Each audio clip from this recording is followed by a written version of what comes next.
Raw on Monday was all about setting up the first ever singles match for the Royal Rumble between Brock Lesnar and Bobby Lashley. It is crazy to think that Lesnar is WWE Champion 20 years after winning it for the very first time. Paul Heyman is just suddenly back with Brock. He came out, he introduced Lesnar, and Brock thanked him for getting him that sweet free agent status and for pulling the strings necessary to get him into the day one main event after his match with Roman Reigns fell through because Roman was at home dealing with COVID. You know, they did the fatal four-way on Raw that they were supposed to do at day one with Lashley, Kevin Owens, Seth Rollins, and Big E to determine who would challenge Lesnar for the championship. And Bobby Lashley got the victory. So now the stage is set for a first-time ever match. We don't get too many of those in WWE. I'm hyped for it. I am hyped for the segments with Paul Heyman and MVP over these next few weeks. This is a match I've been waiting a very long time for. Roman Reigns was back on SmackDown on Friday night. So he missed the pay-per-view, but he wasn't gone for very long. Face-to-face with Brock Lesnar, who pitched a winner-take-all match, teasing a possible unification. He never actually used the word unification. Teasing the idea maybe of doing a unification. All he said was, why don't we do you and me, champion against champion, title for title. That doesn't necessarily mean unification. But of course, that's what a lot of people are going to think when you pitch a stipulation like that. Roman rejected the idea. And what followed was Heyman acting like a jilted lover and talking about how much he loved his tribal chief and how he was hurt by what he did to him. Lesnar told Heyman to shut up a few times. Roman told Brock not to talk to him like that. He dropped him with a Superman punch and left. This is the weirdest love triangle that I have ever seen. I was half expecting Brock to tell Roman he was mine before he was yours. Now, for those hoping for one, there will be no unification. I still say that Roman Reigns and or Heyman get involved in the WWE title match at the Royal Rumble. And in the case of Heyman, if he's involved, I mean, he'll be there, obviously, if he's in Brock's corner. But if he gets involved in a way that costs Lesnar the match, that doesn't necessarily mean that he's going to reveal that it was all a ruse. I still feel like that's where this is ultimately going to be headed. But it doesn't have to go down that way. It could be kind of an accidental on purpose type of thing, or some distraction that was unintended that cost Lesnar the championship, and we find out later on that, Heyman was with the bloodline all along. Whatever way it goes down, that costs Lesnar the championship. Lashley gets the WWE title back. Brock then enters himself into the Royal Rumble match later that night.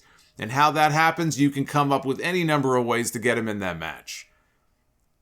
Brock's got his Canadian buddy, Sami Zayn. I'm sure he could be convinced to give up his spot to Brock Lesnar if need be. But Brock wins, and that is how we get Roman Reigns against Brock Lesnar at WrestleMania. And I know some people are tired of it. I know a lot of people are tired of it. WrestleMania 31, which was a great match, by the way. WrestleMania 31, WrestleMania 34, not so great.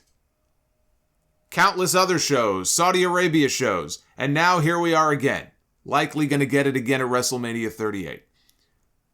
But there really is no bigger match that WWE can do in these next 3 months than Brock Lesnar against Roman Reigns. And if you think that's sad, you're not wrong. But I'm only spitting facts here. You know that. It is the biggest possible WrestleMania match that they could do, especially given how much they promoted it for day one and they didn't deliver. And to the people annoyed that Brock might win, why don't they give it to a younger guy? We're talking about the Rumble now. Oh, Brock's going to win the Rumble. I hate that, blah, blah, blah. Why don't they give it to a younger guy or somebody newer? If you look at the history of Royal Rumble matches, recent history at least, but I think even overall history, or at least since the days that this became a thing where the winner goes to the main event of WrestleMania, it wasn't like that in the early years. But if you look at that history, they rarely give it to somebody new. You will find some examples of that, but it's not this frequent occurrence like I think some people have it in their heads that it used to be. People have this false narrative that the Royal Rumble is some kind of vehicle to launch new stars, like it's the King of the Ring or something. The King of the Ring has more of a history for that. You look at the King of the Ring, the years when Mabel won, Steve Austin, Ken Shamrock, Billy Gunn, Edge. The King of the Ring is more of a vehicle to attempt to launch a new name than the Royal Rumble ever was. Now, it could be. You could make the Royal Rumble that if you want it to be, but it's not.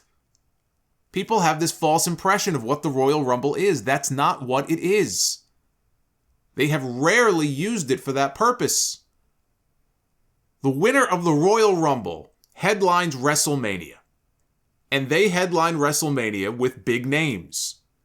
Right or wrong, that's what the Royal Rumble is. Look at some of the names that have won the Rumble in recent years. Edge won it last year, a Hall of Famer who already won it 11 years earlier. Drew McIntyre won it in 2020. That's a rare example of using it to elevate a new star. Seth Rollins won it in 2019, already established, former world champion. Randy Orton, Triple H, Batista, John Cena. Sheamus and Del Dipshit, they won it back-to-back in 2011 and 2012, and both curtain jerked WrestleMania that year. The winner of the Royal Rumble should never be in the opening match of WrestleMania. The winner of the Royal Rumble should never be in the middle of the card. And if they don't think that they're big enough names to headline, then they never should have won the Royal Rumble in the first place. You know, again, every now and then there are exceptions. Like if you have a major attraction, they had Rock and Cena that first time in Miami. That was a huge match. Did more business than any other WrestleMania match they've ever done. That match has to go on last. But, you know, that's it. Otherwise, this should never happen. So Brock Lesnar winning the Royal Rumble is exactly the sort of thing I would expect WWE to do. And in this case, it fits the story they're trying to tell for WrestleMania. If Brock Lesnar is main eventing WrestleMania against Roman Reigns, then Brock Lesnar should win the Royal Rumble. That is, of course, assuming that he is going to lose the WWE Championship and things play out the way that I just, pitched it to. Brock Lesnar then should win the Royal Rumble. And by the way, if Lesnar retained against Lashley and Roman Reigns lost his championship at the Rumble, then Roman Reigns should find his way into the Rumble match and he should win it. It's the same concept. Now, at the end of SmackDown, we were supposed to find out who Adam Pearce selected to challenge Roman for the Universal title at the Royal Rumble. He said the powers that be, they want Roman to defend his title at the Rumble, and I have until the end of the night to make an announcement about who I want that person to be.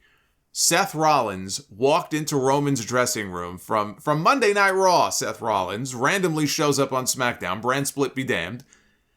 They never made it official that he's the challenger. He only laughed in Roman's face as they went off the air.